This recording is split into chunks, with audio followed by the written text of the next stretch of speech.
I'd like to call this meeting to order.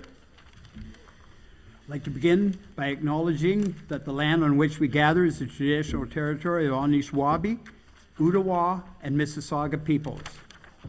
Confirmation of the agenda that the Council of the Township of North Huron hereby accepts the agenda for April 3rd, 2023 council meeting as presented. May I have a mover? Deputy Reeve. Second, Mr. Councilor McBurney. All in favor? Carried. Disclosure of pecuniary interests. Councilor Wright. Yeah, thank you, Reeve. I would like to declare a pecuniary interest on item 7.6.1.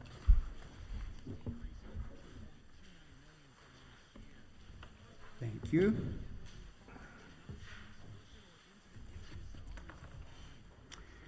Public comment. This is an opportunity of the members of the public to speak to an item of business on the agenda, 2 minutes per person. Is there anybody? Seeing none. Consent agenda. Would anybody like to take anything from the consent agenda? Councillor Van Hitterson? Thank you. I would like to draw your attention to 5.3.3, the City of Sault Ste. Marie. It's about Bill 5, Stopping Harassment and Abuse by Local Leaders Act. Second reading is in May 2023. It is about an accountability structure for the municipal elected leaders when it comes to violence and harassment in the workplace. Municipal elected persons are elected and or hold to different standards as staff, and I would like to support, like us to support and send a letter to the MPP and other municipalities that we're in support of Bill 5 and Mr. Blaine. Thank you, Councillor Van Hitterson. Done? Anybody else like to pull in? Okay, so I'll go on with the consent. Yeah, so I'll amend that Yeah. motion. We'll pull 5.3.3 from the consent agenda, so your new motion would be that the Council of the Township of North Huron hereby adopts consent items 5.1.1 to 5.1.2, and further that the Council of the Township of North Huron hereby receives consent items 5.1.3 to 5.3.8, exclusive of 5.3.3 for information. I have a mover. Councillor Van Hitterson, second, Councillor Whitfield. All in favor? Carried. So then your second motion would be that the Council of the Township of North Huron hereby directs staff to send a letter of support in regard to agenda item 5.3.3. Councillor Van Hitterson, second. Councillor McBurney, all in favor? Carried.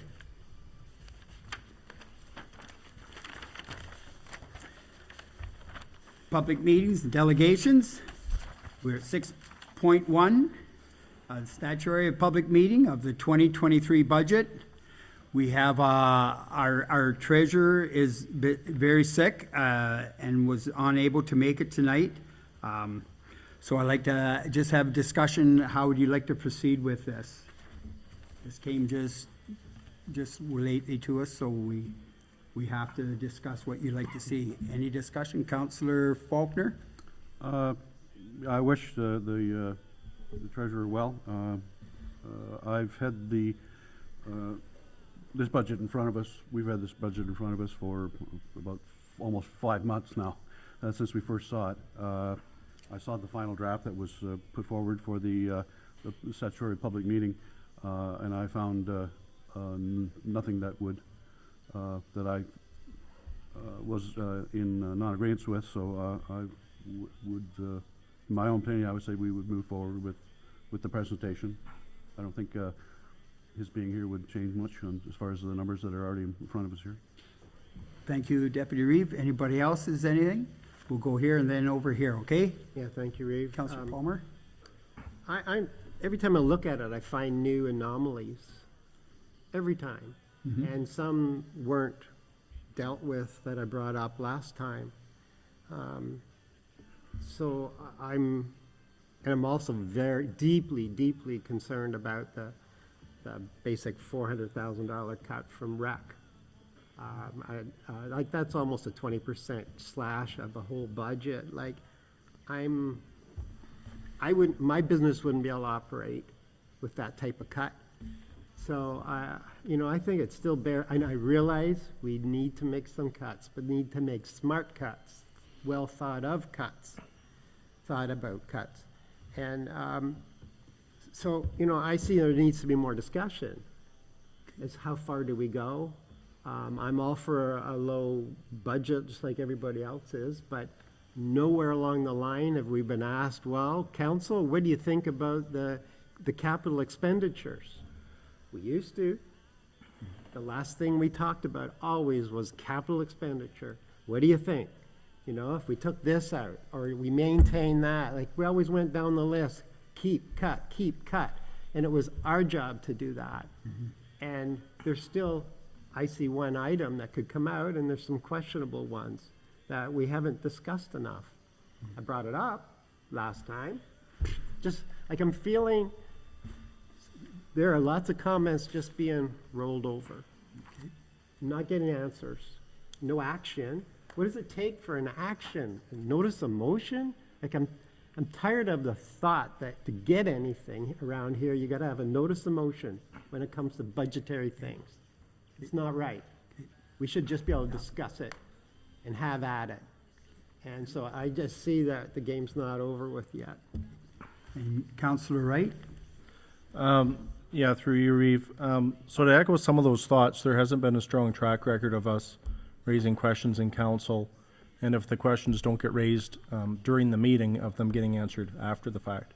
So with the director of finance not being here, you know, I would be willing to go ahead with the presentation if there was an assurance that questions that were raised during this meeting that couldn't be answered would be answered in an email or some other fashion after the meeting, because I don't think we lose necessarily everything at that point. But I mean, we'd have to have that commitment in order to go ahead. And, you know, there is still, you know, the motion I raised at the last meeting to investigate the use of funds other than Wisterio. Yes, I got an answer back, but there's no explanation tied to that. Of, yes, I looked at this fund, but this is for this, and I looked at that fund, and it's for that. So therefore, this is the conclusion. So I was hoping to get an explanation of that tonight. So yeah, I mean, I think it's possible to go forward, but with conditions. Okay. Anybody else? Any other hands go up there? So, I'll ask our clerk. through your worship, I guess, so staff require direction one of two ways. Basically, the way I see it, you have two options going forward. One, you can proceed with the statutory public meeting, and which basically, we would go through the presentation. There would be an opportunity for members of the public to comment on the budget. There would be an opportunity for council to comment on the budget. And then there's the recommended motion there, and the budget's included in the bylaws section. Or what you would do is if you didn't want to go ahead, you would pass a motion to defer the statutory public meeting. We would provide notice to the public that the public meeting would be scheduled for April 17th, and then we would go through the presentation then, and the public would have an opportunity to comment on the budget then, and so would council. So I guess logistically, or I guess procedurally, the easiest way to get the answer to that is if someone wants to defer, you would put a motion forward to defer. If that carries, then we would defer and we wouldn't proceed with the statutory public meeting tonight. If that's defeated, we would proceed with the statutory public meeting tonight. And then with that, it was asked, questions were asked, would we write down those questions to get answers back? I think that was what was added to the first one. And I guess that would be contingent on, I guess, I would say it would be dependent on the types of questions and how many questions, because depending on what those questions are, could result in changes to your budget. So if there are still a number of outstanding questions that you're looking to answer, then I would recommend not adopting the budget, because if you are looking for answers to tie back into the budget process, it'll change your budget potentially, Mhm. right? So you wouldn't want to adopt your budget by bylaw. Okay, so your first one, we go with that, ask. Well, Diane? yeah, so through your worship, I put it out to the floor if someone wants to move a motion, and then you act on that. Something from the floor, please. Go ahead, Counselor Yeah, Palmer. I'd like to make a motion that we defer this motion about the budget, adopting the budget, and to the 17th, because I feel there's adequate questions yet, and they need to be answered, because possibly the budget could be changed somewhat. That's the only way for us to, council to, this is a long motion. It's the only way for council to really feel that it's their motion. I mean, it's their budget. Right now, I don't feel that way yet. Do I have a seconder? Seconder, Counselor Wright. Okay, I have a show of hands. Well, I'll read it back here just. Sorry.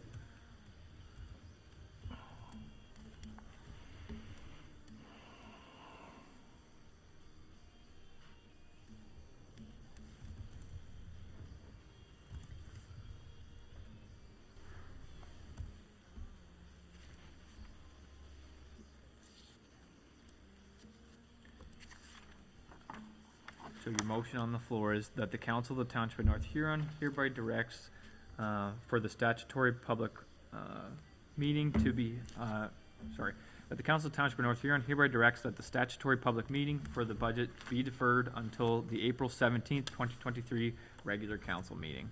So your mover is Counselor Palmer and your seconder is Counselor Wright. Okay, you fine with that? Okay? Yep. Those in favor?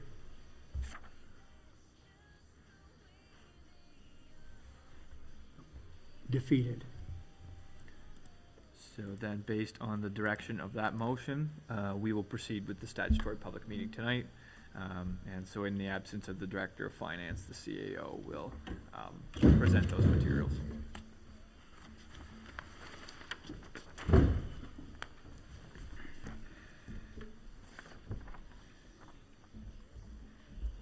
Reeve, may I make a comment? And I'm not rejecting what Yeah. happened, Yeah. it's just a Go comment. ahead. Moving forward, if it's to be adopted or not tonight, our budget, we have outstanding questions. You will answer to the best of your ability and to your directors out there. But say there's still something that is gnawing and could change the outlook of the budget. Say there is something, just one thing. How do we deal with that? Counselor Faulkner? Yeah, Deputy just Reeve? for direction, every counselor has the ability to vote yes or no on the outcome of the budget at the end of the presentation, so. Yeah, but then that negates a deep concern of somebody's. Is that right? I know we shouldn't be in conversation, I know. but- It's democratic process, if you got, if you have fault with democratic process, or. I understand that. It still doesn't make it right sometimes, but most times it is right. But if there's a huge error, say there's an error we found, it only takes one person to answer that error and they're not here. Okay, yeah, That's Deputy the Reeve. concern anyways. I'm just concerned, is the counselor declaring an error here, like, is he, would he make it known to the rest of us if he's declaring an error and someone? Say you just see it. Okay, Counselor, we're going to go, and I know the staff will try and answer these questions the best that they can, okay? Go ahead, CAO, please. Thanks, Reeve. And so what I'll do is I'll walk you through the slide deck. And as been indicated in terms of, from a staff's perspective, certainly with the directors and myself, we'll answer the questions as best as we can. And if there are outstanding questions, that will come down to a council consideration as far as how you wish to proceed. But so this is put together by Director Towns, so I'm just simply walking you through it and presenting the material. So just in terms of, at the March 27th budget meeting, council adopted the Wingham and Blythe BA budgets. No further action is required. Council directed staff to investigate other potential reserves other than the Wisterio reserves to fund the balance of the house and dam demolition project. Staff have investigated and feel that this is the most appropriate reserve to draw from. And just, I'll add to that in terms of, it's a small dollar amount that has been identified as being potentially needed from those funds. Next item, council adopted the budget in principle, subject to the necessary adjustments to the salary and benefit lines for parks and arenas. Those adjustments have been included within the attached documents that you would have received as part of your package. And council also directed staff to schedule the statutory public meeting today with intent to adopt the 2023 operating capital budget in full, as well as the 2023 operating capital user pay budget. So that's the essence of the presentation. Sorry, Reeve, should we ask questions as we go or save them to the end? How about we maybe save them to the end? Is that all right? Then we can just refer back. That's okay? fine. Yes, Thank you. thanks. In terms of the budget framework, staff developed a core operating budget with no service level changes. And in terms of the capital projects that are in the budget, they include the house and dam project, completing the accessibility ramps door project at the entrance to Town Hall, working on the completion of the ICIP funded projects at the North Huron West Cass Community Complex, improvements to Crookshank Park. The budget includes the council chambers relocation project, Wingham Trail expansion, as well as tennis court repairs. Just as a note, in terms of those two particular projects, have received external funding through the Vance funds. In terms of resurfacing of the Moncrief Road is in the budget, as well as a new sidewalk at the Wingham Tim Hortons, and as well as a new sidewalk at the Blythe Tim Hortons intersection. So in order to reduce the impact of the previously presented 2023 operating capital budgets, council directed the following: to reduce the township's contribution to the Blythe Centre for the Arts marketing from $15,000 to $5,000, through the awarding of a cemetery grass cutting trimming to a third party. This resulted in a no zero turn more not being required or being removed from the 2023 budget. This decision also allows for the redeployment or the reassignment of existing staff to other township priorities. Directed for the discontinuation of museum services and termination of museum relocation project. And as a result of awarding cemetery grass cutting to a third party, as I've indicated, the zero turn more was removed. As well, council authorized the consolidation and use of reserve funds, and that was considered in a previous report, to reduce the impact of the 2023 budget, including the use of reserves to finance internal debt. And this has been identified as a one-time opportunity. And there in front of you is a breakdown in terms of the use of reserves to offset the 2023 operating budget. And as you can see at the bottom there, it's an offset about $260,000. In addition, there is $250,000 from the Asset Management Reserve account, has been used to fund the demolitions of the former Blythe Fire Hall and the Blythe Public Works buildings. So further, the budget includes an extension of the Asset Management Coordinator contract to the end of the year, the extension of the Records Management contracts, that was a pre-budget approval, full year salaries for a human resource position, full year salaries for an economic development position. It also includes the outcome of the pay equity market review, and as well as a 3% cost of living adjustment has been included on all salaries. Earlier, council considered donation requests. The 2023 budget does have $6,000 available for organizations. To date, council has approved a $150,000 donation to the Huron Plowmen's Association, $300 to the elementary school fair, and $2,500 to the North Huron Community Food Share. So that totals about $3,000 or half of the funds that council has indicated for donations to other organizations. During the process, staff continued to monitor the 2022 actuals versus the previously budget 2023 requests and made adjustments accordingly.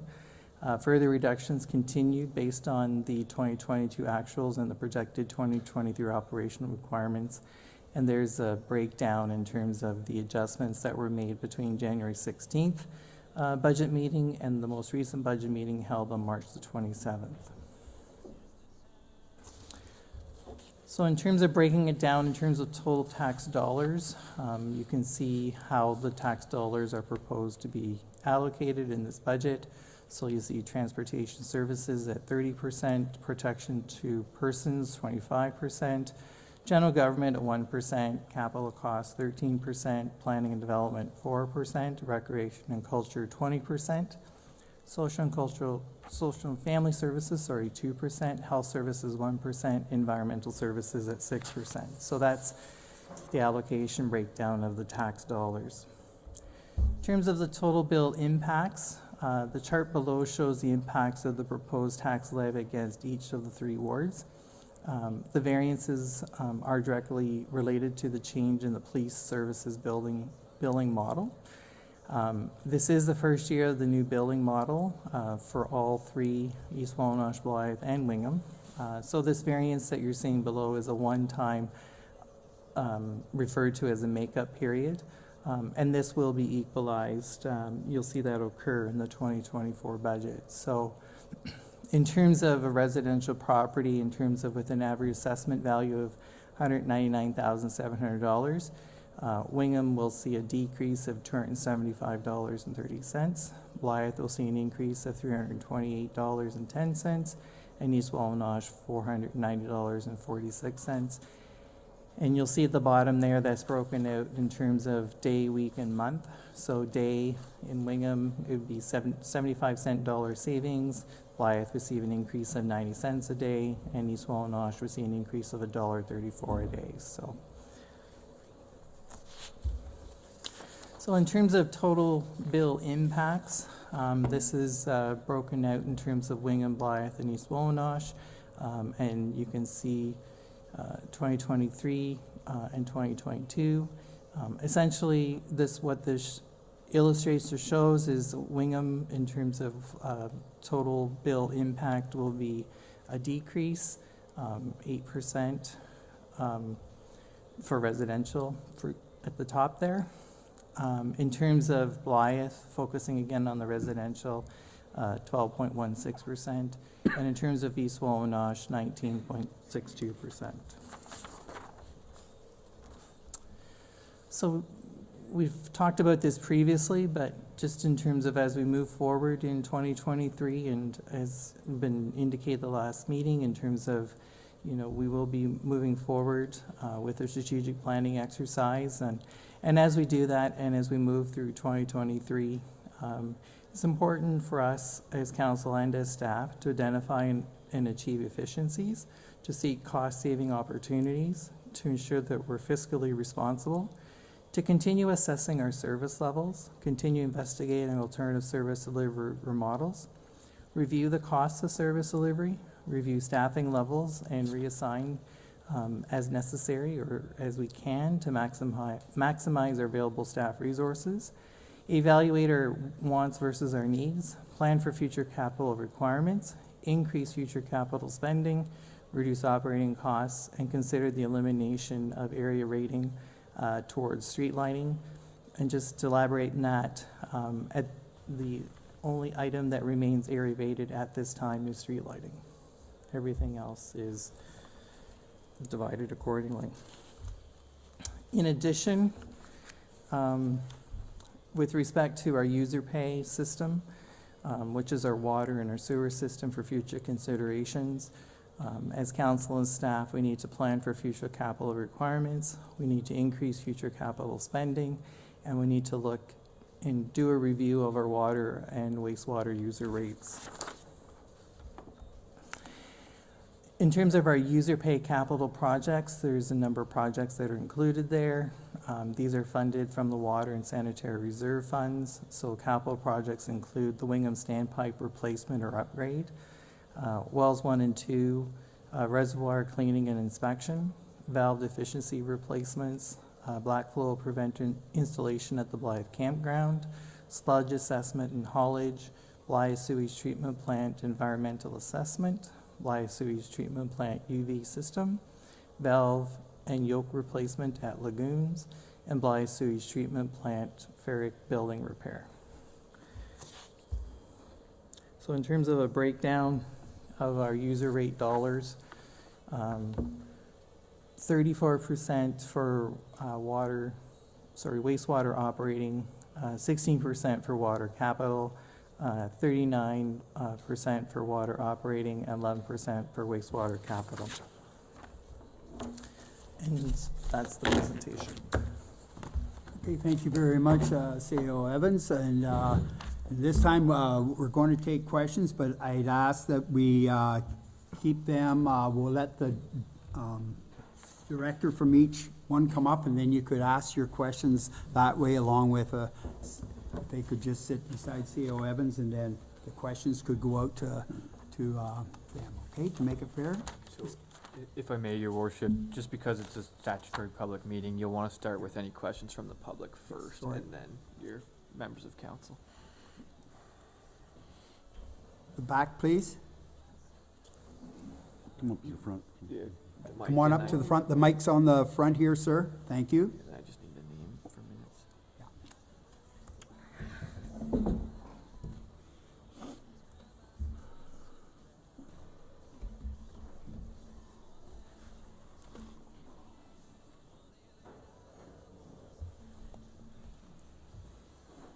Just ask when you, just state your name and where you live, and then come with your question then, sir. Okay, thank you. Is this on? No, it doesn't sound like it. The button's at the top there.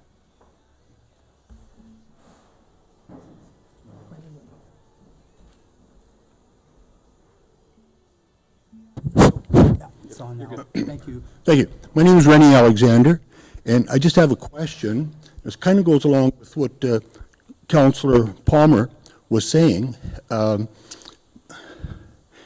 Talking about capital expenditures, and 2 weeks ago, I believe, the Lions Club made an absolutely fantastic presentation. They made all kinds of recommendations as to what could be removed from the budget so that recreation or other areas in the community aren't slashed. I don't believe anybody listened to that. So my question is, are there things in the budget that could still be taken out so that recreation doesn't lose the funding that they've had in the past?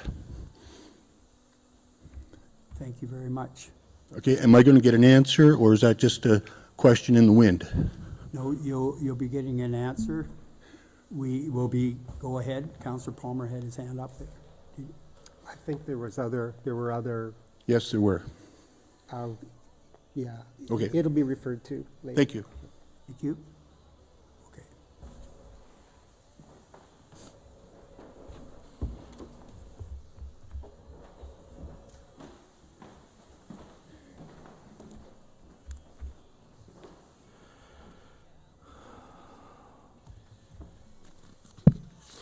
Matthew Sproul. About 10 slides in, I think it was, there was a reference to 199,000. I think that was to the average, it was talking about taxes. Yeah, the average assessment, 199,000. I just wondered if there'd be, you could use more realistic numbers maybe, unless I'm misunderstanding that. But the average assessment, I think, would be a lot more than 200,000. Go ahead. Yeah, through you, Reeve, in terms of the average assessment for North Huron for residential is 199,700. That's the average, so there's one higher and lower.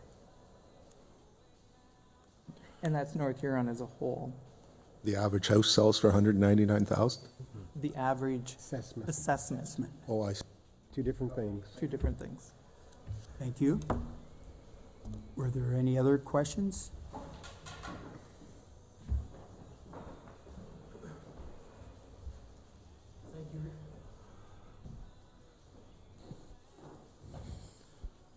Thank you, Reeve. I have a comment, and it more relates to the overall process. And I first want to say,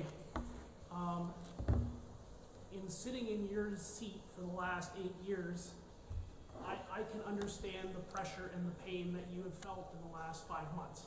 So don't take as my comments as critical in the sense of where you were at, where you've been at, and where you've been talking over the last 5 months. The one thing that I will say, as I've been the last few months coming here, or the last few weeks coming here and listening to this over the last 5 months, one of the concerns that I have is it took a significant amount of time as counselors to get a detailed understanding of where the budget was at from the standpoint of each department. You got it high level in the sense of government was X amount of dollars, and I understand why that was done. However, as we're hearing now over the past 4 weeks, many of the questions that are being asked by the public and as counselors are individual into each department. And I've heard now twice that recreation and culture is being slashed by 400 or 450,000, wherever the number come from. But what I'm hearing on a budget slide that says this budget has been made with no service interruption intended. Well, that completely is a lot different question than a $400,000 adjustment in a budget. If the service level isn't going to be adjusted, then that would tell me over the past 8 years we haven't needed $400,000 in the budget. That would be my comment. So I recognize what the issues have been, but what the real concern of my end and my question is, as we move forward, is when questions are being raised about when reductions happen in a budget, the public needs more transparency as to what has been reduced. I've seen in the budget packages spending reduced to 2022 actuals or 2023 plan. Well, how do you go from December to now April and you reduce the budget by 500,000, you say it's reduced funding or because of its actuals? Everybody should have known how the closest the actuals were closer to December. I just don't understand how we get to the point where the public sees, and I've seen it too, and I recognize how you guys were, a 20% spending adjustment. And every recommendation from the staff, which I recommend, I understand why the staff had to do that.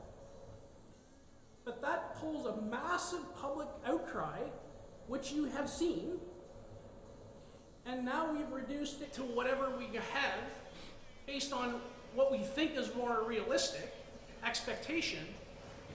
And my question was, did those 20% numbers even need to become public in the sense of where we're really going to go there? That's my question, not only to the council, but to the staff, was that ever an expectation? And I understand why it was done.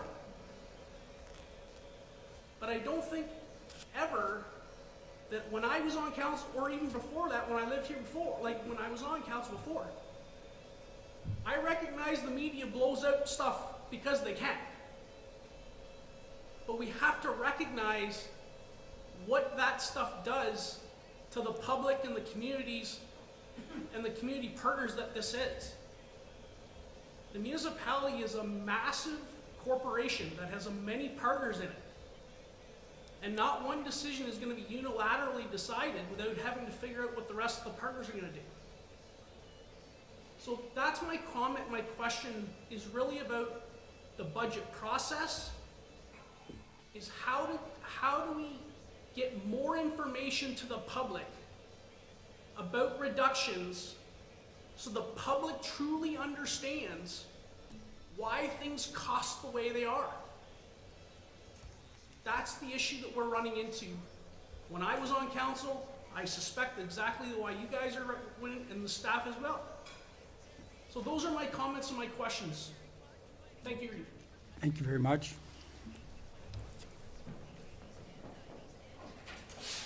Any other questions from the public? Okay, turn the lights on, please.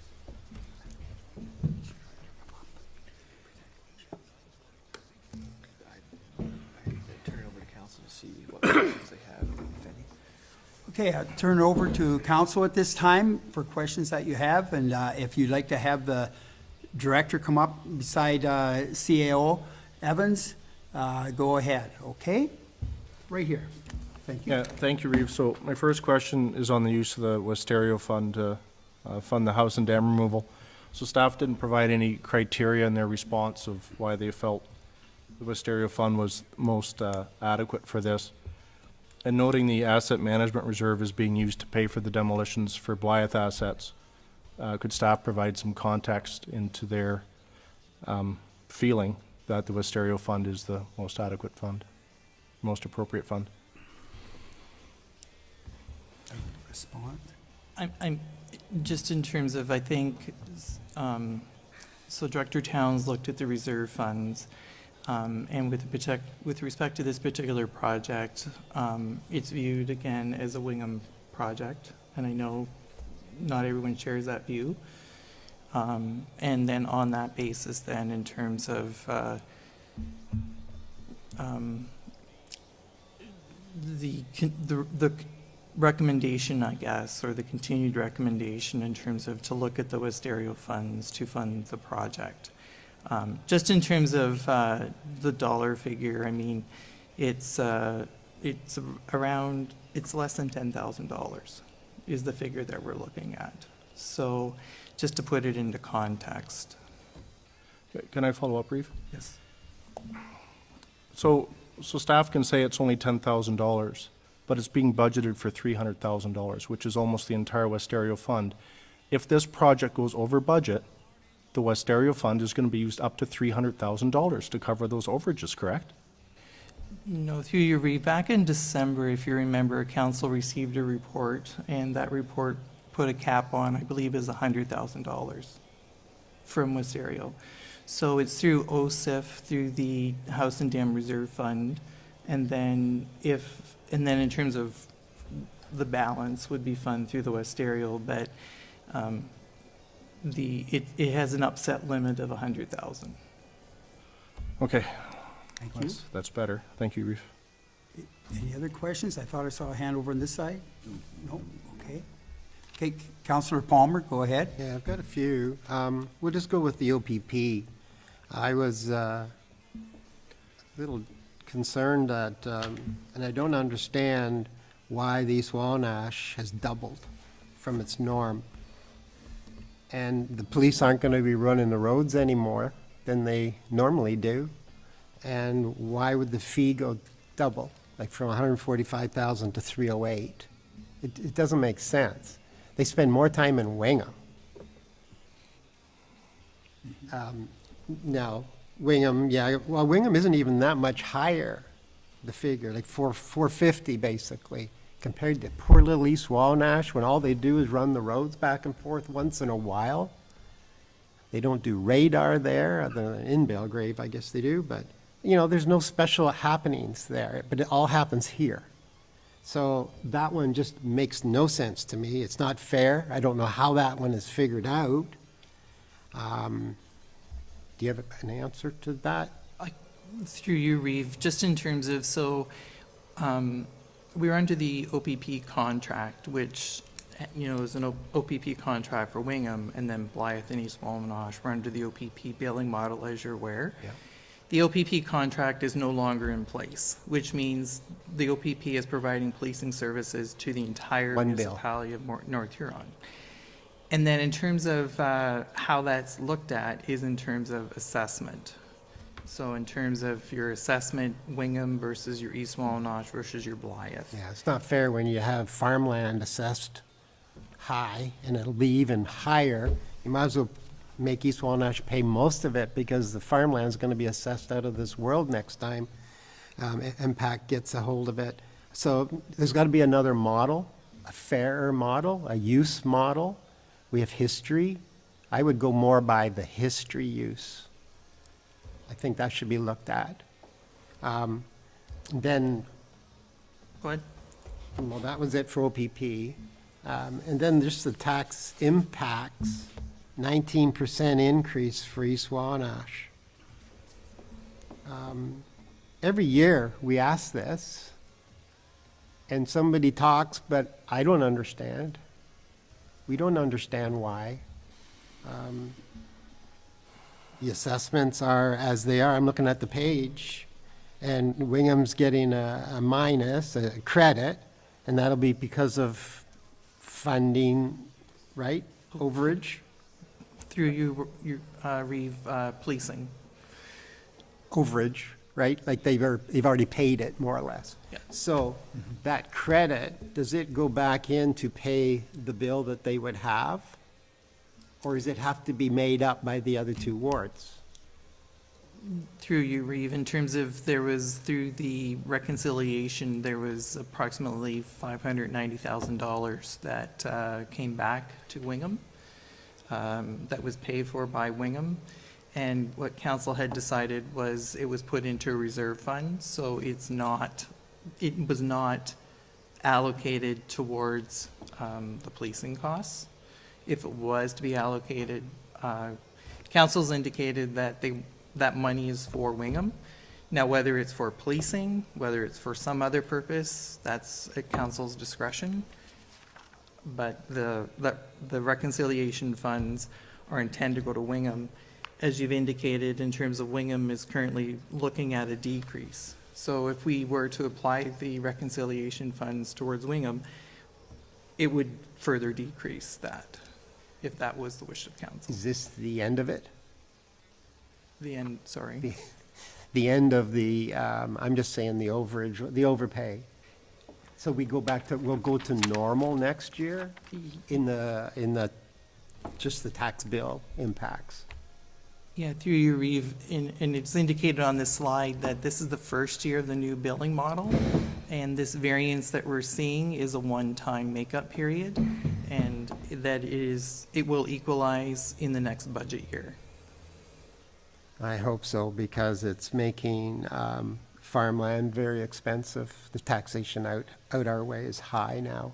And then you add 19% to that, like, that's not good. Not good. So that's policing and OPP out of the way, and I'll hold off for other questions. Okay, thank you. Counselor Wright, go ahead. With the 10.3 is the agenda item to upgrade the washrooms. The proposed contract we're talking about there is $204,000, but the allocated budget amount for that work, I believe, is $154,000. So I'm just wondering where the delta is going to come from. Through your Reeve, in terms of there was a grant received for this project. So again, I don't know the specifics, but the balance would come from the reserve fund, being the funds that were not spent in 2022, went into reserve in 2022, and being brought out of reserves to fund the project. Thank you. Go ahead, Counselor Wright. Last question for me, Reeve. So I might be wrong, but I thought is the plan not to run sewer to the Hutton Heights development this year? I didn't see, can you point out in the budget where that is? Because I didn't see it in the standpipe is coming out of user pay. I I don't recall seeing the sewer project talked about anywhere.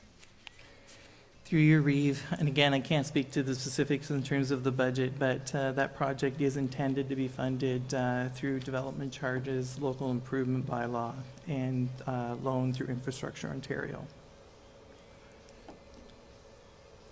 Okay.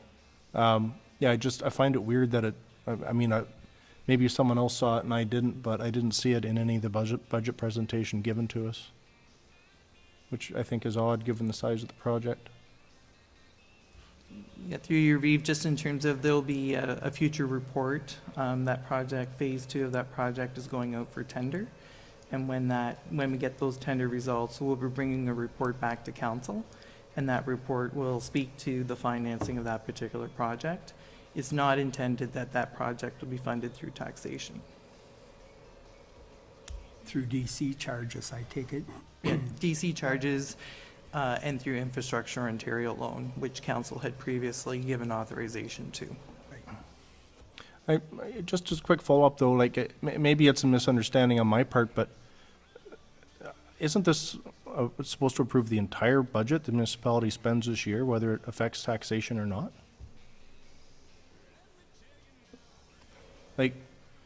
We're not just approving the taxation budget, we're approving everything the municipality spends in 2023. Is that not the process we're supposed to be going through now, whether it affects taxation or not? I can't speak to details in terms of with that. What it can indicate is that nothing can be spent or will be spent until council has approved it. Okay, Deputy Reeve, you had your hand up, Yeah, please? just a clarification on that council will get a chance to vote on that when the RFPs come back as to what happens to them. So the numbers haven't been brought in, so it's hard to punch a number into a budget when you don't know what that number is. For taxation purposes, when it's not going to be funded through taxation of doing the tax levy that we're doing now. So we ultimately do have a say in it. But as you're saying, that we wouldn't have a say in it, we will.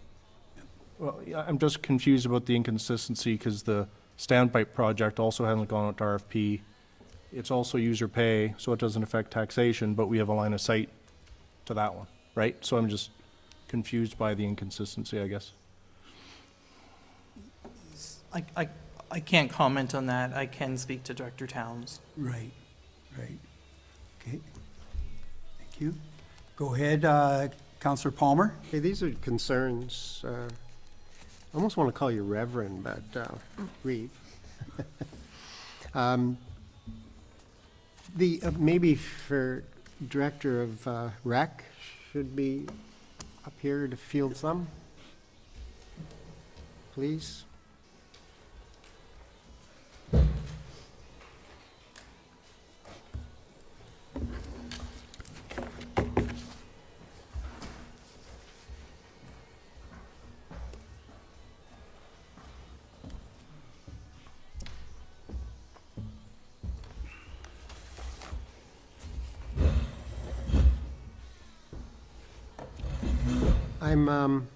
I'm wondering why in the admin, the rec admin budget, advertising is lower than last year, because it takes advertising to sell memberships and things like that.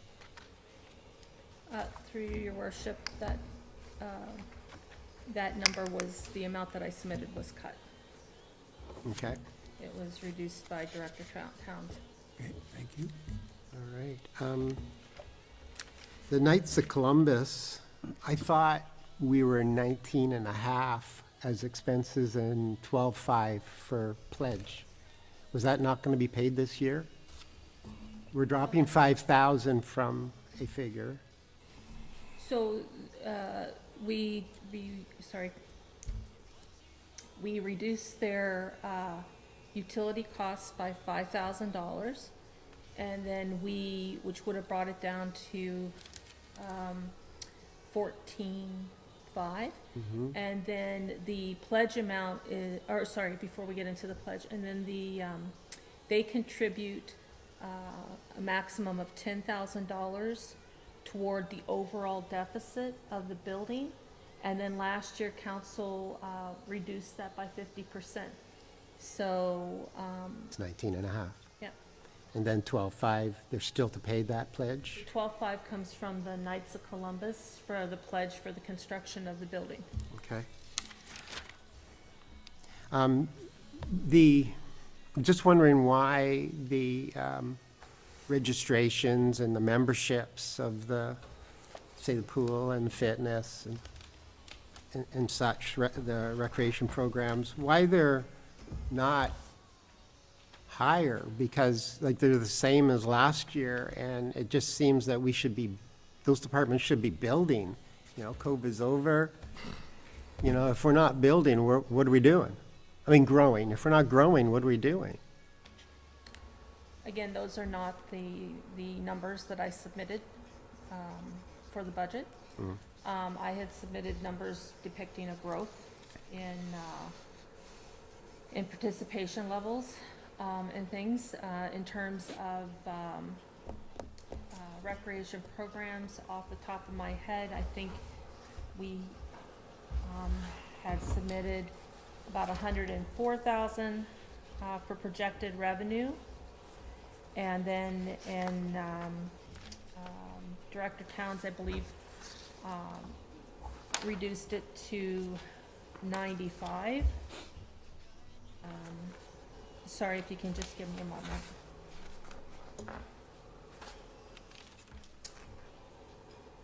Yeah, to 95. And then in terms of the aquatics program budget, we had submitted revenues totaling $278,000. That was with the prediction that we will be back at 2019 levels, you know, before COVID, that we would be fully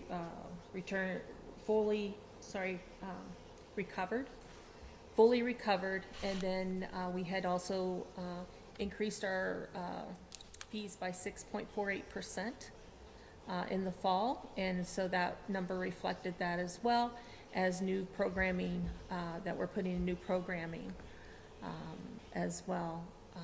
We, after the January 12th meeting, we went back and we looked at ways that we could increase revenue more, and we looked at different ways of programming, say like the pool area, and in instead of having like a drop-in program on the one side of the pool, say like an aquafit class on one side of the pool, and then just like lane walking or nothing on the more shallow end, we've now put in registered programming over there as well, and things, and we predicted the revenue based on that as well. So we were actually predicting not only to recover, but also for the new programming that we had introduced, because we're getting a lot of interest in that new programming, and things are, the numbers for the last quarter and this first bit of the year has shown a lot of interest in the pool facility. In terms of the fitness center, again, we had submitted higher revenue numbers. I believe this question was asked at the last meeting about it, and I had indicated that the Director Towns chose to be on more of the conservative side. So he had reduced our revenues, but our predictions, again, for 2023 is that we are going to be at 2019 levels. And at that, in 2019, we not only covered our programming costs, but we were able to generate $20,000 to go against the operational costs of the building as well. Yeah, trimming revenue doesn't make sense in a normal year, to me, just to me. Well, we would through your worship, we would certainly like to see those revenue numbers increase to what we had That's a submitted. change I'd like to see. For all of them. The campground in Blythe and then the Wingham and Blythe Parks, I'm just curious why there weren't part-time people used. It's cheaper. So in our submission, we had submitted for both full-time and part-time staff in the parks. I believe the numbers were only inputted for full-time staff only. Okay, thanks. Were there any other questions for our rec director? Got a Okay, couple one more. for Works. Okay, sorry, go ahead. Through you, your worship, I do, if allowed to, I'd like to add something, and that's come to my attention. And that is under rec admin, that we had this line, it was called miscellaneous expenses. And that line had $20,000 in it each year for emergencies. And it was for emergencies in the facilities, if we had to do an emergency repair or a replacement of equipment and things like that. That $20,000 has been deleted from the budget. And we need to have that $20,000 back in there because, I'll be quite honest, we've already spent it. Because we had to do the emergency replacement of the HVAC units at the Blythe Community Center. So that needs to go back in. Yeah, I found that maintenance overall, the maintenance figures overall were, I don't know, streamlined or weren't high enough. Coming from that background, if you don't have maintenance, a good figure, you can always put it back into reserves if you don't spend it. It's great. But you gotta have it on the books ready to go, because you have no idea when something happens. Okay, No, Deputy no, I was okay. gonna make a, okay, if there's, we'll ask, Public Works Director Furtney, if he could come forward, please, appreciate that.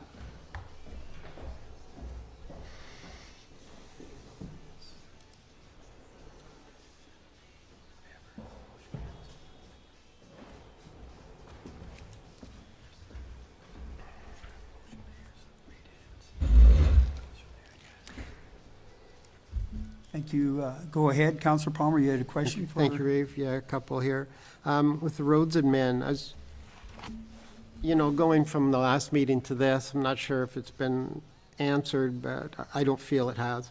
The 185 for salaries, from 112 and 22. Just curious why the big jump. You haven't hired anybody. Through you, Reeve, you have Heifer, to Councillor Palmer.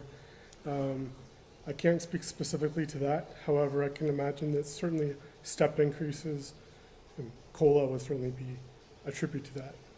And then 53,000 for sick days, it seems high.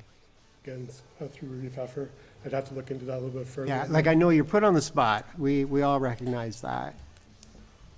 We all do, so, okay. The cemeteries, just why the cemeteries, why are the inspections so high on them this year? Both of them. Through Reeve Heifer to Councillor Palmer. So what I did is I put the new contract, I split it up between Wingham and Blythe. It's because that line item's That called includes the lawnmower stuff. the grass cutting, that's correct, sir. Gotcha. Okay. So that line My item- mistake there then, okay.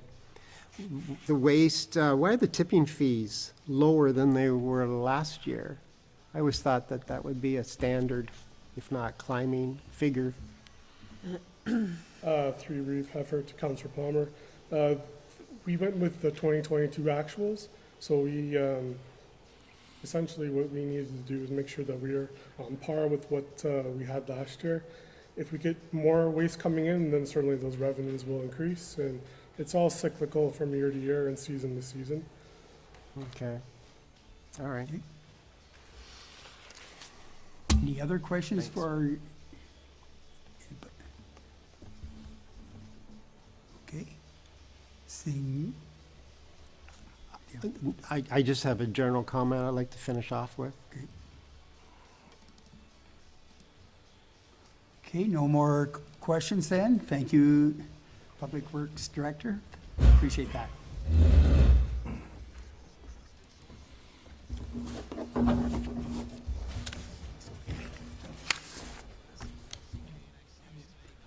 Okay, at this time, I'd like to just ask what we're going to go ahead with now, because our person wasn't here. Appreciate CAO coming in this short term to present this to us, really appreciate that.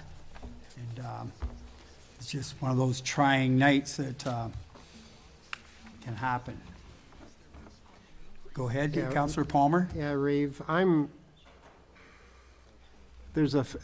now, there's an outstanding $400,000-ish cut to rec. That's what we're looking at right now, to have that. I'm concerned that the salary, I've been calling it salary gate. You know, last moment, there was a mistake made and it was recognized and salaries went up $180,000. Okay, that was 11th hour stuff, okay. That shouldn't have happened, no way, but anyways.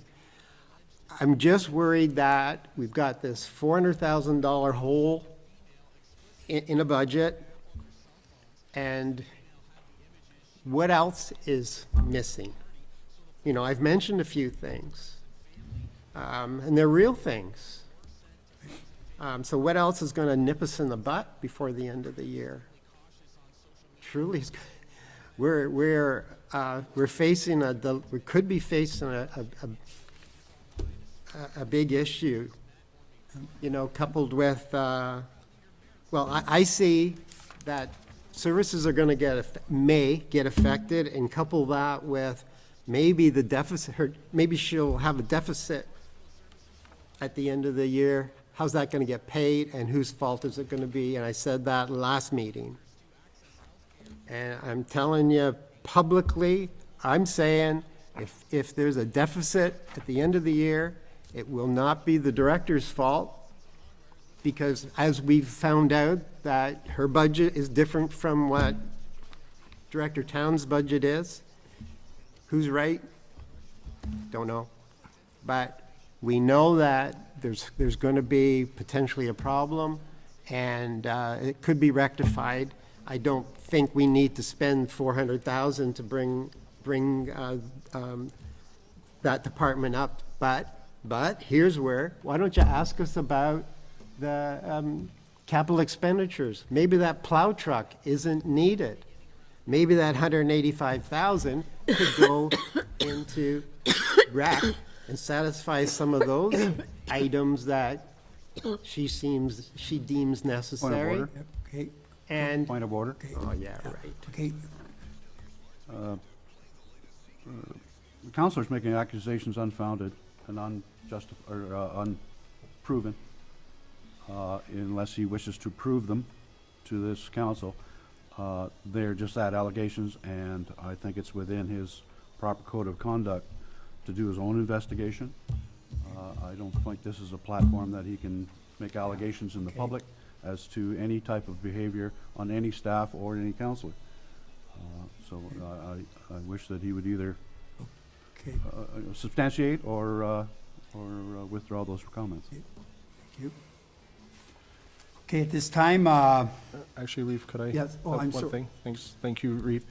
Yeah, so I'm concerned about the process that was used to get here, right? That I think there should be clear accountability with the different budgets, right? Because, you know, we're gonna look back, we're gonna be here this time next year, and, you know, if people are over budget or people are under budget, you know, it seems like the standard process is that, you know, you can look the department manager in the eye and say, you know, where did things go well, where did things go wrong? And, you know, then you can readjust for the next year's budget accordingly. I don't know who to hold accountable for recreation budget, right? And maybe it's a question for our CAO, but, I mean, our Director of Finance is new to the area. I'm not aware of any background that they had in recreation. So what process did he use to come up with the numbers used in recreation to override our department manager on those numbers? Well, I think we have to look at, there's got to be communication going on here, and I'm sure you people have brought enough stuff forward that we're going to look at that, and just comments from the floor and whatnot. And so we have to go with what we've been given. We can look at it, and I guess we're going to come to a vote on that, a motion brought forward with that. And I'll be honest, I'm not a numbers person. I have to rely on other numbers. I have to go in and do it on percentages like, and that's why I go from this year actuals to what actually it was, and so I need help that way. But I think this is where communication has to come in. We're given lots of time to talk to people, and we just have to do this more strongly, I feel, and just open communication has come through, that we have to do that very strongly tonight, or from now on. Okay, at this time. Yeah, so at this time, there's the draft motion there, so someone can move that motion, someone could put a different motion on the floor. It's up to wherever council wants to go from here. So would somebody from the floor like to go ahead, Councillor Deputy Reeve? Thank you. Through you, Reeve. I would put the motion forward to accept the budget as presented, but I would like some of those questions answered from the council members here, independently. I'm okay with the budget, but I'm sure the information, some of those questions that they're asked are quite explainable. Yeah, So I'll make that motion. Okay, you have a seconder? Councillor Whitfield? Yeah, go ahead. So the motion on the floor would be that the Council of the Township of North Huron hereby receives the statutory public meeting 2023 budget presentation from the Director of Finance / Treasurer dated April 3rd, 2023 for information purposes. And further, that the Council of the Township of North Huron adopts the 2023 budget as presented. Deputy Reeve Falconer is the mover, and Councillor Whitfield is the seconder. Recorded vote? So Councillor Palmer has requested a recorded vote. So if there's no further questions, I will. Other question? Council, go ahead. I got a comment here through you, Reeve. Yes, Thank you. thank you. In regards to the number 12 on the slide deck, it says here, as we move forward in the 2023, council and staff need to identify and achieve efficiencies, seek cost-saving opportunities, and be fiscally responsible, et cetera, et cetera. So that being said, along with the way we're going to pass the budget. Yep. That would be my comments on that. Appreciate that, Councillor McBurney. Okay, so I'll now call the recorded vote. So Deputy Reeve Falconer, Yes. Councillor McBurney, Yes. Councillor Palmer, No. Councillor Van Hittersum, Yes. Councillor Whitfield, Yes. Councillor Wright, No. and Reeve Heffer. Yes. So that motion carries 5-2, with the noes being Councillor Palmer and Councillor Wright. Thank you. I'd just like to share a little something to the citizens of North Huron. These are very trying times. With the way inflation is, with our budget, we have brought forward tonight a 7.09% increase, which is very close to other municipalities. Rec service levels are not interrupted a lot. There are some pressures there. We do understand that. We as a council trust that this will calm the citizens and staff's concerns as we go forward into this new year. Thank you very much for your time tonight.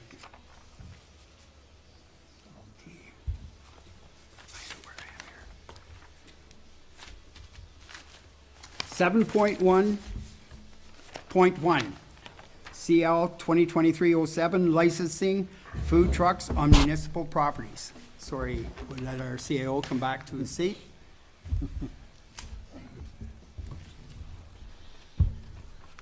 very much.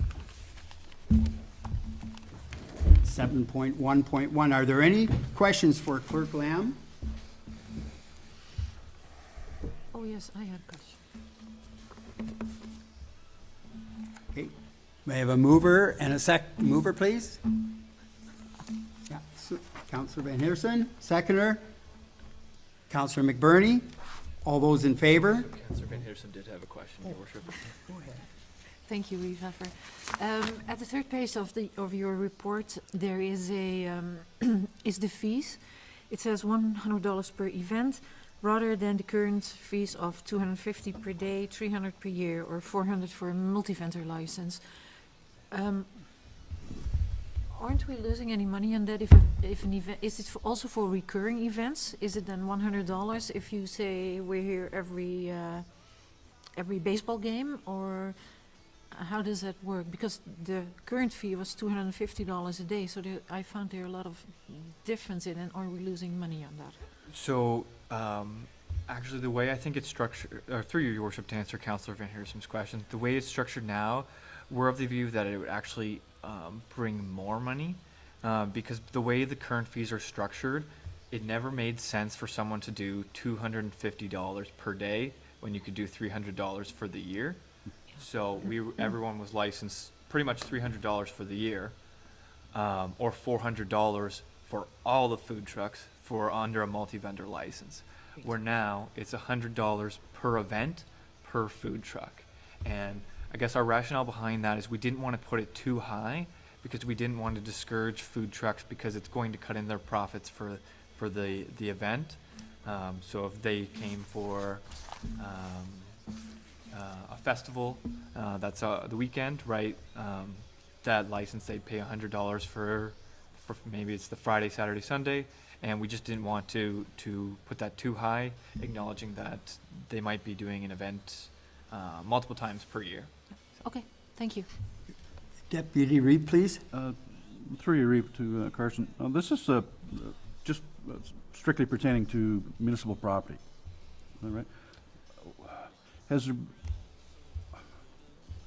Is there any way of recuperating the concession fees if someone had a private property and put in 4 food trucks on their property, that they would have to, is there a fee that they have to pay that's equal to what it would be on municipal property? So under our current bylaw, and I guess for some context for all of council here, our current bylaw basically in 2018 combined our hawkers and peddlers bylaw with a business licensing bylaw.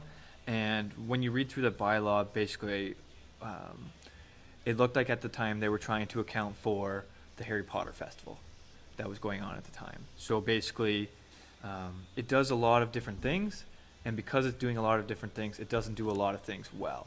So it's regulating private markets, it's regulating private food trucks, it's regulating public markets, public food trucks. And so basically we've received a lot of feedback on how burdensome it is. To answer your question, Deputy Reeve Falconer, ultimately you could put in a bylaw that would allow you to regulate food trucks on private property and charge a fee for that. But we would be one of the very few, and we've received a lot of comments that would, I guess, lead us to believe that we shouldn't be doing that at this time.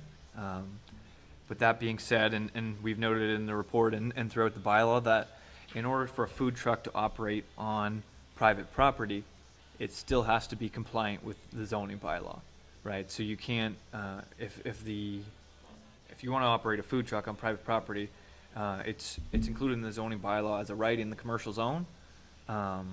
So you'd have to look and make sure that it's zoning compliant. Otherwise, you'd go through the process for any non-permitted use and of non-compliance order, that kind of thing. So it's still regulated to make sure that you're not having food trucks everywhere on private property, but there wouldn't be a cost associated with it anymore. Okay, thank you. Okay. Any other questions for Clerk Lamb? Yes, your mover is Councilor Van Hittersum, and your seconder is Okay, Councilor all those McBurney. in favor? Carried.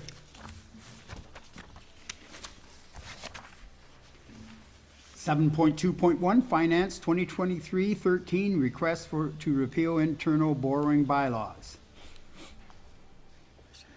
Yeah, so if there's any questions for Director Towns, the CAO, or myself, I'm sure could answer Are them. there any questions for Director Towns or for the two to my left and right?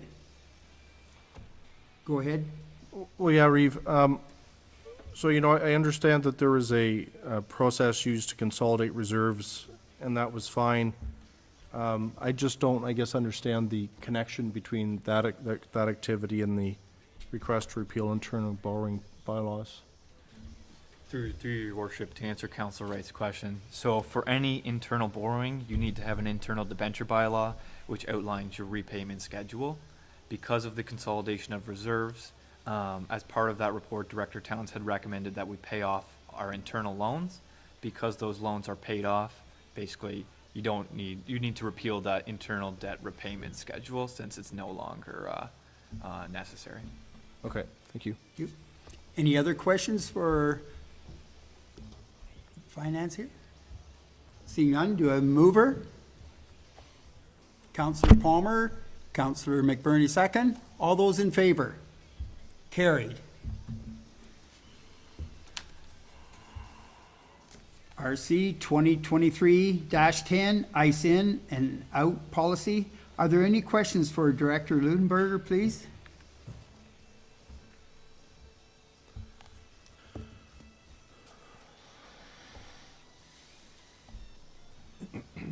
Go ahead.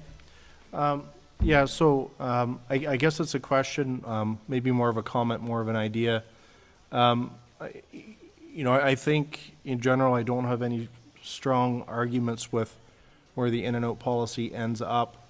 I'm just wondering that if, say for the beginning of the season, it was worded slightly different, that instead of saying we're only going to put ice in on October 1st unless we get ice time, if you worded it to say we're going to put the ice in mid-September, but cancel it if we don't get sufficient ice time, I wonder if there would be a greater chance of getting sufficient ice time because you've got those regular user groups, the recreational men's hockey league and those kinds of things that I believe just start using the ice at the start of the season. So if the scheduled start of the season was earlier, would you be more likely to have sufficient ice time in order to put the ice in earlier? Yes, I just wondered if I could have Director Lukenberg talk to that. I think that was sort of mentioned at another meeting. You're just wondering how you could sort of benefit to twin it, see if you can get people involved. I believe people mentioned that. Yeah, and through you, Reeve, because it's kind of like if someone phones up in June and says, do you have ice available to book end of September? If you revise the policy, the answer would be yes, we do have ice to book in September. Where right now with the policy, the answer would be maybe, we're not sure, right? So those people are then likely to book someplace else, I would think, right? So I'm just looking to be proactive. Go ahead, Council. Through you, your worship. Certainly, we could look at how that is worded to the public and people seeking the ice and things like that, because then that way we can ensure that they're not going somewhere else, but ending up at our facilities and supporting minor sports. Is that good enough for you? Do we have to change anything here? Yeah, so you would want to amend that motion to include the amendment you're looking the director to make.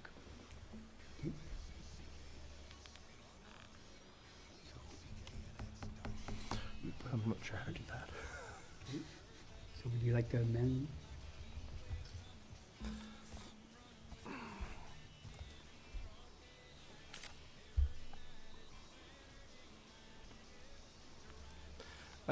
It sounds to me, Reeve, that I don't know if we need an amendment to the motion. It seems to me from, with the responses from the rec department manager, is that the way they'll communicate with prospective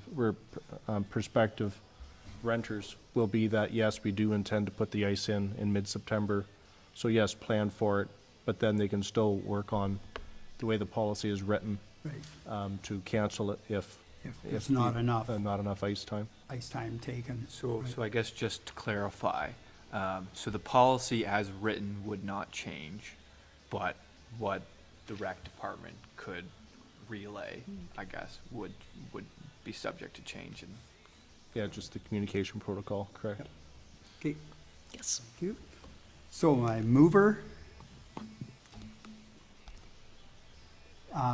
Counselor Wright, Counselor Whitfield, all those in favor? Just a question. Oh, I'm sorry. Reeve, I'm just curious, can you be flexible with a bylaw? Like, how flexible can we be?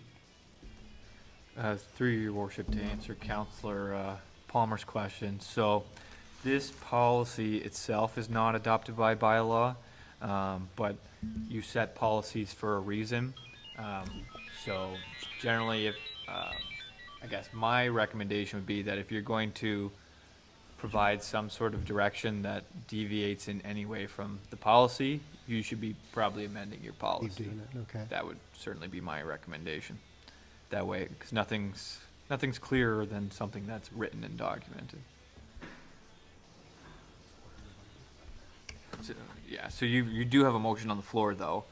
So your motion on the floor is that the Council of the Township of North Huron hereby receives the report of the Director of Recreation and Community Services dated April 3rd, 2023, regarding the North Huron Ice In, Ice Out policy for information purposes. And your movers, Councilor Wright, and your seconders, Councilor Whitfield. Okay. All those in favor? Carried.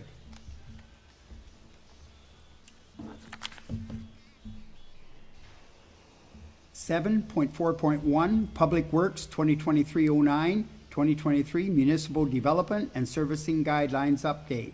Are there any questions for Director Fortney, please? Go ahead, Councillor Van Hitterson, please.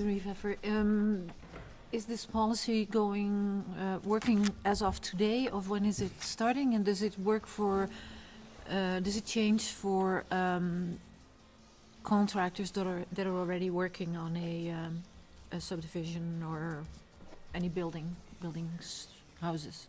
Okay, we'll ask Director Fortney, please. Through your Reeve Heifer. So the changes will be effective as this evening, given that council approves that. However, there is certainly, because it's a guideline, anything that's currently in the works will certainly be adhered to, and going through the additional, these are all additions that are very clerical and very specific, and I can't see, based on any of the current building projects, that they would have any impact at all. But because there are guidelines, we do have the ability to be flexible, and we'll certainly make sure that everybody's treated fairly. Great, thank you. Any other questions for Director Fortney? Okay, may I have mover, seconder, please, mover, please? Councillor Van Hitterson, seconder, Councillor Wright, all those in favor? Carried. Fire Department, seeing none, 7.6.1, CAO 2023-06, Cedar Street lots. Are there any questions for Dimitri or for CAO Evans?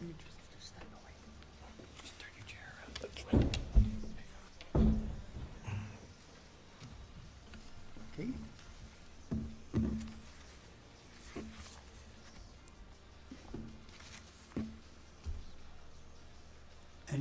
Any questions for our CAO? Yes, go ahead, Councillor Palmer, please. Thank you, Reeve. Dwayne, I'm curious, is there any liability on our part, I mean, legal? The fact that we didn't move at April of 22, whenever, what was the date, 22? What, yeah, April 22. Does that matter if a township enacts right away at this point of, okay, there was no building done, you know, so many months afterwards? Or does it matter, like, can it happen now, like a year later, 2 years later? It's a little slothful, but can it still happen without regard? Yeah, through your Reeve Heifer, just in terms of, so the agreement, the way it's written says, I forget the exact language, but after April 2022, but it doesn't give a window in which it has to occur. So Okay. anytime after that date, it could have been May 1st of 2022, it could have been May 1st of 2032, but it has to be after that April 2022 date. Got it. So we're past that date. Counselor Faulkner, please. Deputy Reeve. Through you, Reeve.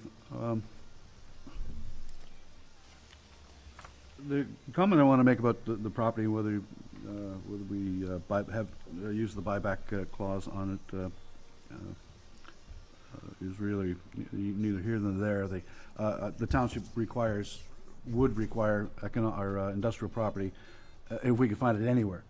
So I'm in 100% in favor of reclaiming any industrial land that could be under the municipal's governance as to promoting and going forward. The comment I want to make on the property, it pertains to the current cross-border servicing agreement that we are currently without contract for. If you have two pieces of property and they're on opposite sides of the street, and say they're just for giggles, they're both industrial lots, same size.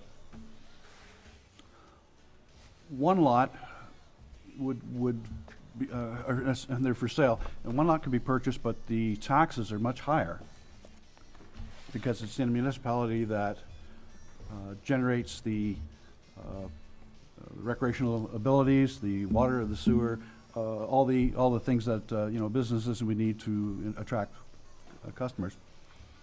The same piece of property across the street can be bought, even if it was the same price, but pay half the taxes, but get all the benefits of using all of the assets of the neighboring municipality.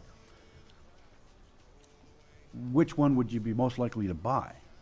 I think we're shooting ourselves in the foot, not having the ability of equal representation in the industrial business of municipalities. So that's the comment I want to make about those two. Is if you had two, where would you go? And in the current situation that we're in right now, I know which one that I would choose, and unfortunately, it wouldn't be in our municipality, just for the sheer cost. So I think we may have chances in the future to address that. But I'm just saying that right now that we're buying property that is not equally adjudicated across the board as far as the real estate market is concerned. Thank you. Okay. Thank you. Any other comments?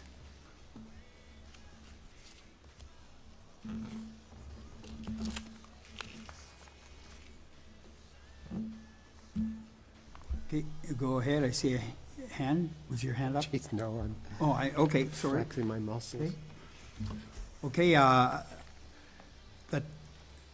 the Council of the Township of North Huron hereby receives a report of the Economic Development Officer dated April 3rd, 2023 regarding the possible repurchase of an industrial lot on Cedar Street, legally described as Part Lot 16, Plan 410, Wingham being Parts 1, 2, 3, and 7, Plan 22R3, 610, for information purposes. And further, that council hereby directs staff to initiate the repurchase of the industrial property at 593 Cedar Street, Wingham, Ontario, designated as Parts 1, 2, 3, and 7, Plan 22R, 610, within the industrial park.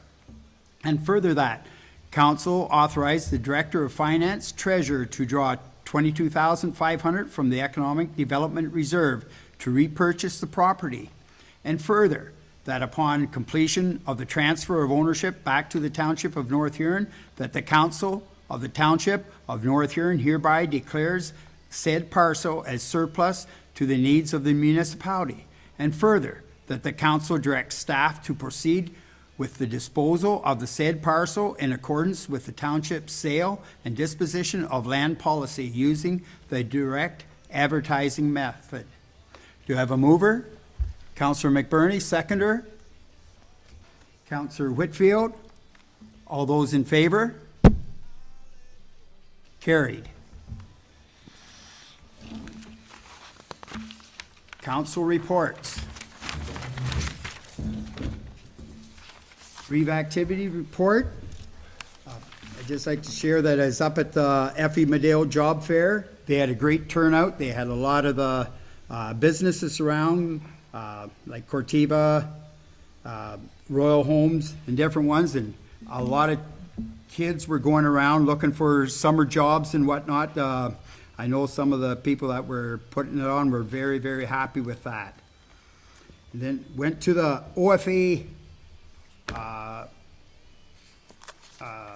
meeting the other day down at the White Carnation, and I guess the biggest thing that I saw going on was the 320 acres of ag land that's getting disappeared each day, and this is why they're really want to utilize this heavy density planning, and I give kudos to the county planners, how they want to try and to work with this, and something that came out really, really strong there was the lack of packing plants that we have in Huron County, because they have the biggest hog of all the counties in Ontario. Huron County is the largest, and they just are looking to try and get as much of these packers going that they can. They just feel if we could just lock onto that market a little bit, it would really help. Okay. Council members' reports, either verbal or written, from members who sit on boards and committees. Go ahead, Councilor Wright. Yes, thanks. Through you, Reeve. Not really a official committee I'm sitting on yet, but did attend kind of the relaunch of the homecoming committee last Thursday. Certainly they have a fairly defined plan and kind of vision for what homecoming will look like. So there is going to be another follow-up meeting on April 13th, again, 7 p.m. at the Legion. And anybody who's willing to help out, they're still looking for, volunteers in order to lead various committees. So encourage anybody willing, looking for that opportunity to go to the Legion on April 13th. Thank you. Anybody else? Councillor Palmer, go ahead. Yeah, thank you, Reeve. I went to a water protection meeting that's through the county, and this one was all about soil health. So, like for all the farmers out there, it was really good. It was really well attended as well, and farmer input. And there's some interesting things going on, and it's all to save the soil, improve productivity. There's different tricks and stuff to the trade for that, so that was good. And then to add to the Huron Federation of Agriculture was the political day. I'm not sure what the actual day was, but it's where they had Ben Lobb in and Lisa Thompson, and both those individuals have been very busy. And Ben Lobb was able to get a bill through. It's into the Senate right now, and it's all about the carbon tax, taking the carbon tax off propane and natural gas use in barns and in elevators and stuff. So that was a good step to get a bit of a rebate back for farmers. Thank you. Were there anybody else? Okay, comments by members? Seeing none? Notice of motion, 9.4. 10, bylaws. Bylaw number 23, 2023, appointment of line fence viewers. May I have a mover? Deputy Reeve, Councillor McBurney, all in favor? Carried. Bylaw 24, 23, adoption of the 2023 budget. May I have a mover? Councillor Whitfield, seconder. Councillor McBurney, all in favor? Carried. Bylaw number 25, 2023, agreement, Wingham Fire Hall washrooms upgrades. May I have a mover? Deputy Reeve, Councillor Palmer, all those in favor? Carried. Announcements, the next regular council meeting will be held on Monday, April 17th, 2023 at 6 p.m. in the North Huron Town Hall Theater. A Committee of Adjustment meeting will be held on Monday, April 17th, right here at 5:30 in the North Huron Theater. The next Wingham BIA Board meeting will be held on Thursday, April 20th, 2023 at 6:30 at Hot Stove Lounge at North Huron Westcast Complex. Next Blythe BIA Board meeting will be held on Thursday, April 27th, 23 at 8 a.m. at the Blythe and District Community Center.